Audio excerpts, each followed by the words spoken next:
Nellore 48వ division పొర్లుకట్టులో ఇంటింటికి TDP కార్యక్రమాన్ని మంత్రి నారాయణ ప్రారంభించారు. ప్రభుత్వ విషయాలను వివరిస్తూ కార్యకర్తలతో కలిసి మంత్రి ఇంటింటికి తిరిగారు. మెగా డిఎస్సి ద్వారా 16,000 టీచర్ పోస్టుల భర్తీ చేస్తూ ఉంటే ప్రతిపక్షం అనవసర రాజకీయం చేస్తోందని మండిపడ్డారు. వైసీపీ హయాంలో ఒక్క ఉద్యోగము ఇవ్వలేదు అన్నారు. 10 లక్షల కోట్ల అప్పుల భారమున్న సంక్షేమ హామీలన్నీ నెరవేరుస్తున్నాము అన్నారు. నారా లోకేష్ కృషితో ఏపీకి భారీగా పెట్టుబడులు వస్తున్నాయని మంత్రి స్పష్టం చేశారు.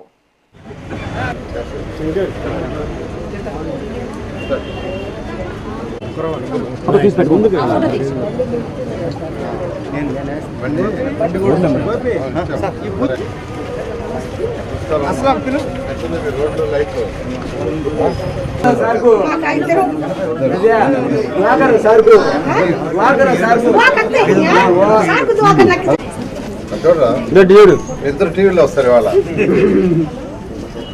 ఓకే ఓకేనా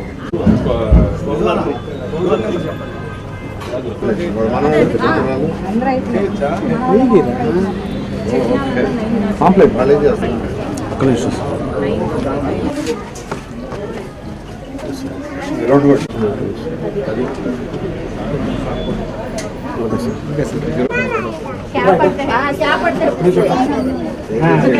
13,000 వచ్చిందా?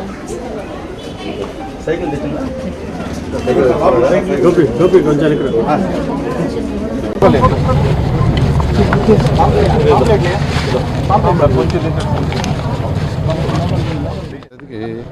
2 సంవత్సరాలు పూర్తి చేసుకుంది. ఈ 2 సంవత్సరాల్లో గత ప్రభుత్వం చేసిన అవకతవకలన్నింటినీ అధిగమించి ముఖ్యంగా ఫైనాన్షియల్ ఆర్థిక వ్యవస్థను చిన్నాభిన్నం చేసి 10 లక్షల కోట్లు అప్పు చేసి వెళ్ళిపోయినా ఆ యొక్క అప్పును కడుతూ ఆ అప్పుకు తగ్గ వడ్డీని కూడా కడుతూ ఈరోజు గౌరవ ముఖ్యమంత్రి గారు వారికి ఉన్న అపార అనుభవంతో ఎలక్షన్స్కు ముందు ఏదైతే ఎన్డీఏ కూటమి మేనిఫెస్టోలో పెట్టిందో మేనిఫెస్టోలో ఉండే వాటిలో ఒక్కొక్కటి చేసుకుంటూ ఈరోజు దాదాపు మెజారిటీని కంప్లీట్ చేసింది. అందులో అతి ముఖ్యమైనది ఎన్టీఆర్ భరోసా. పేదలు నిరుపేదలు ఎవరైతే ఉండారో వాళ్ళకి, అందులో ముస్లిం వాళ్ళు ఎవరైతే ఉండారో వృద్ధుల పెన్షన్ ప్రతి నెల 4,000 ఇస్తున్నారు. వికలాంగులు ఉంటే 6,000 ఇస్తున్నారు.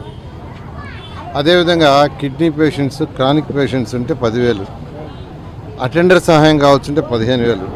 ఈరోజు భారతదేశంలో ఏ రాష్ట్రంలో కూడా ఇంత మొత్తంలో 4,000 ఇచ్చేది లేదు. ఒక్క రాష్ట్రమే ఆంధ్రప్రదేశ్. ఇది ఎలక్షన్స్కి ముందు ఎన్డీఏ ప్రభుత్వం గౌరవ ముఖ్యమంత్రి గారు ఇచ్చిన మాటకి నిలబడి ఈరోజు చేస్తున్నారు. అదేవిధంగా తల్లికి వందనం. ఈరోజు నేను ఆల్మోస్ట్ 30 ఏళ్ళు తిరిగా. 30 ఏళ్లలో 25 ఏళ్లలో తల్లికి వందనం వచ్చింది.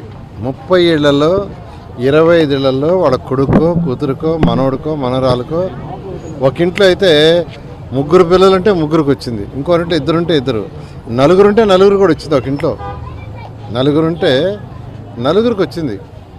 ఇలా వాళ్ళ ఆనందానికి హద్దులు లేవు.